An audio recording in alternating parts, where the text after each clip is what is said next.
Le pape des émissions littéraires, Bernard Pivot, veut transmettre sa passion des livres depuis toujours. Celui qui anima pendant tant d'années Apostrophe et qui reçut les plus grands auteurs sur son plateau, a confronté ses goûts littéraires avec ceux de sa fille Cécile. Et il publie à quatre mains Lire, un éloge savoureux de la lecture. Edwige Moreau les a rencontrés. Il arrive aussi, très merveilleusement, que la littérature influence profondément ses lecteurs.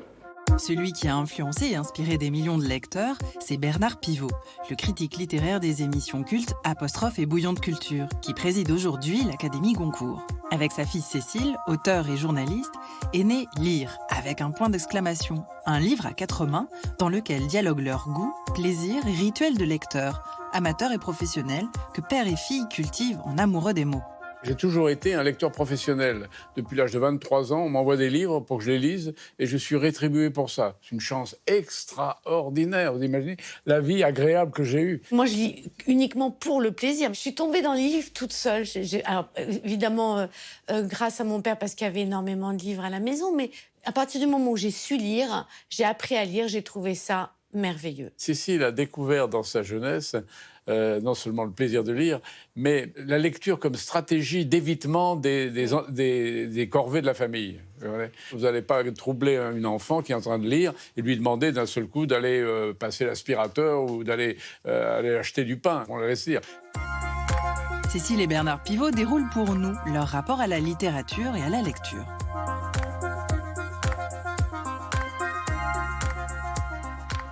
C'était la guerre. Période de disette, période où les librairies étaient fermées. En plus de ça, je vivais dans un petit village du Beaujolais avec ma mère, mon jeune frère. Et nous n'avions pas de livres, en dehors des livres scolaires. Donc j'avais deux livres à ma disposition. Une vieille édition du Petit Larousse et puis un choix des fables de La Fontaine. Voilà. Donc le plus facile à lire, c'était quand même le dictionnaire. Donc comme ça, je piochais dedans, je jouais à la marelle, à la saute-mouton dedans, et j'allais d'un mot à l'autre, et je les notais sur un petit carnet à 3 sous. J'ai pris le goût des mots avant de prendre le goût de la littérature et des romans. À la différence de mon père, j'avais tous les livres que je souhaitais chez moi, donc c'était vraiment tout le contraire. Et mes deux premières héroïnes, oui, ça a été Fantomette et Alice. Comme beaucoup de petites filles de mon âge. Hein. Mais oui, elle me faisait rêver. Moi, je crois qu'il y a dans la famille un penchant pour le romanesque. D'ailleurs, nous sommes tous les deux des lecteurs de romans et que nous aimons particulièrement le roman. Et peut-être tout simplement parce que nous sommes d'une famille qui n'est pas tellement romanesque. On vit d'autres vies, c'est ça qui est formidable dans le roman. Moi, j'ai vraiment l'impression que ça a tracé un chemin parallèle à ma vie, toujours. Que ces vies-là m'accompagnent depuis toujours. Plus ça va, plus j'aime les styles simples, où je sens que l'auteur a vraiment travaillé, coupé, puis encore coupé, Oui, alors j'aime de plus en plus ça.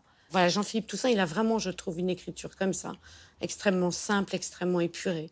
J'adore. Je pense que quand on a 20, 30 ans, on aime bien les métaphores ouvragées, le style un peu rococo, etc. Et puis, bon, avec l'âge, bien, je pense qu'on passe de l'enluminure à la rectitude. Mais de temps en temps, d'un seul coup, on tombe sur un livre comme ça.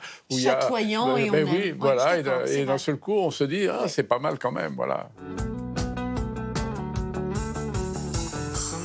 Du temps d'Apostrophe, c'était entre 50 et 70 livres par jour. Je passais du temps à ouvrir les paquets, mais ouvrir les paquets, c'est un bonheur infini. J'ai eu la chance exceptionnelle de faire un entretien avec Nabokov, document rarissime. Vladimir Nabokov, quel est votre emploi du temps dans une journée ordinaire?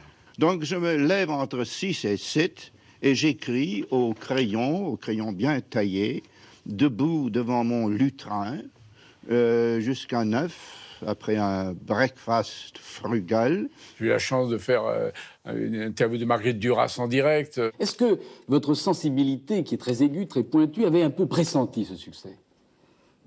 Non. Non, tout au contraire. Après le succès de La maladie de la mort, j'avais peur pour ce livre. C'était une sacrée émission, Apostrophe. Tout le monde connaissait, donc, enfin, quasiment tout le monde. Donc, ah bon, Cécile Pivot, t'es la fille de Bernard Pivot. Mais sinon, à vivre au jour le jour, vous trouvez ça normal, bien sûr. En ce moment, j'emporterai Philippe Roth dans la Pléiade. Voilà, ça oui. Je partirai avec un dictionnaire. Chaque mot est un roman, avec les sens différents, avec l'étymologie, avec l'orthographe. Donc vous pouvez rêver, vous enrichir l'esprit. Alors que si vous emportez un roman, une fois que vous l'aurez lu 5 ou 6 fois, vous allez quand même vous lasser. On ne se lasse jamais d'un dictionnaire, jamais. C'est le livre Lire de Cécile et Bernard Pivot.